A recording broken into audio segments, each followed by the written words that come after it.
Enterprise Minister, Mrs. Arlene Foster.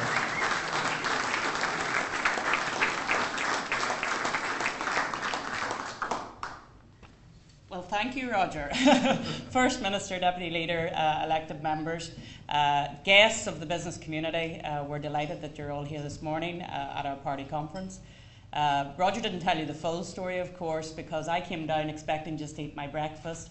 First Minister wasn't here. Arlene, you might have to say a few words, and the First Minister was coming. You're okay, you don't have to say anything. And then he puts me up here. But in any event, I am delighted to acknowledge the work of both sponsors here today. The FSB, of course, has been working with us as a party for a considerable number of years now.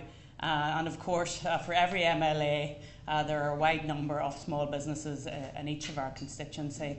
And so it's an organisation that each and every one of us can relate very well to. And can I also say to Francis and his team here at the Le Mans, we have had the most wonderful time here thus far and eating very well and looked after tremendously well again. And I wonder, could you just show your appreciation to the hotel?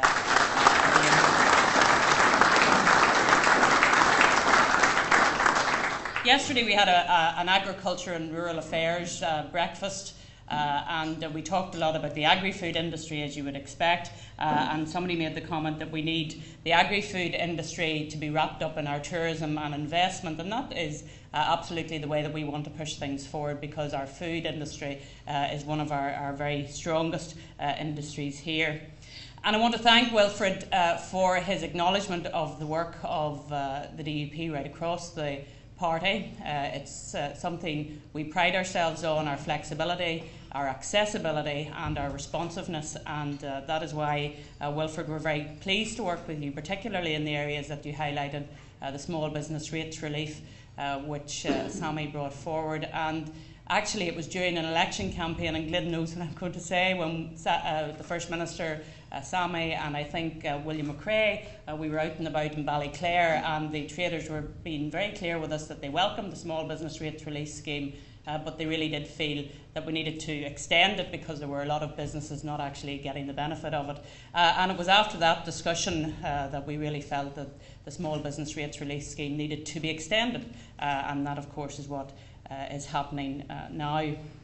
As regards the loan fund, we really have been for a long time now wondering how we can fill that gap that is there between the access to finance problems that a lot of small companies are having, not being able to access money to allow them to grow, and therefore we came forward with this loan fund, which is unique insofar as this is the very first time that the Northern Ireland Local Government Organisation, the pension fund of local government workers, has put money into a scheme, a Northern Ireland scheme, and we're very pleased about that. I think it's a recognition of the security of their money going forward, but it also sends out a strong message that we can find money from different sources, not just government sources, to make a difference to the business community here. And I'm quite excited by the prospect for the Small Business Loan Fund, and I was a little bit disappointed when I listened to the news yesterday, although I'm not surprised, I have to say, when the headline was a Small Business Loan Fund has been started. The agriculture sector and the retail sector are excluded.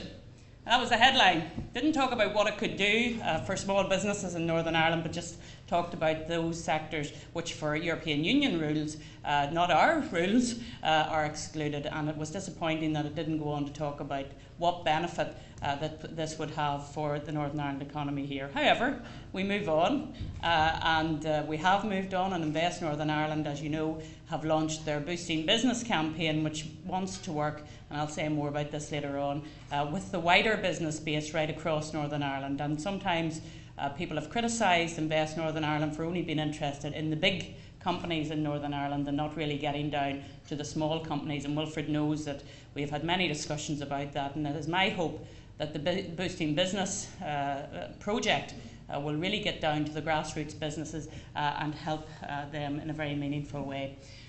So Wilfred mentioned a lot of government ministers, and I think if you look at our economic strategy, one of the strengths of that strategy is the fact that all of the government ministers have inputted into that strategy. So there you will see, obviously, things from my own department, but you will also see targets from the Department of Employment and Learning in relation to skills. You will see Nelson's department putting forward economic infrastructure projects like 8,000 social and affordable houses, because that will have an impact on the construction industry. So what we've tried to do in the economic strategy is to talk about our twin themes of rebuilding and rebalancing. And in the rebuilding piece, we know that there's a big job of work to do, but believe we can do it if we all work across government, and that's certainly something that we will push ahead with. In relation to energy, and of course Patrick would expect me to say something about energy, I've had a bit of an energy week this week. And I'm not talking about fracking either. I've been to the Isles conference in Scotland this week, where we were looking at the feasibility of an offshore grid between Scotland and Northern Ireland and the Republic of Ireland, and that's a very exciting project because if we are to make this renewable energy system work, not just for Northern Ireland but right across Europe, then we need connectivity, and we had a very good interaction between ourselves and the Scottish Government during the week. And then on Thursday,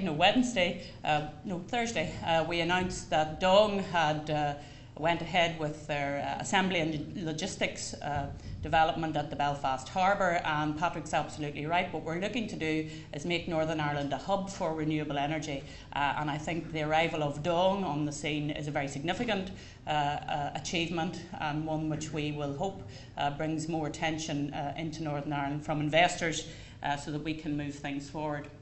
And later on in my speech today, I hope to make some comments in relation to the gas network in Northern Ireland. So all in all, it has been a bit of an energy week, but I make no apology for that, because if we are to take forward the Strategic Energy Framework, a document which looks for 40% of our electricity from renewable energy by 2020, then we really do need to push ahead in this field.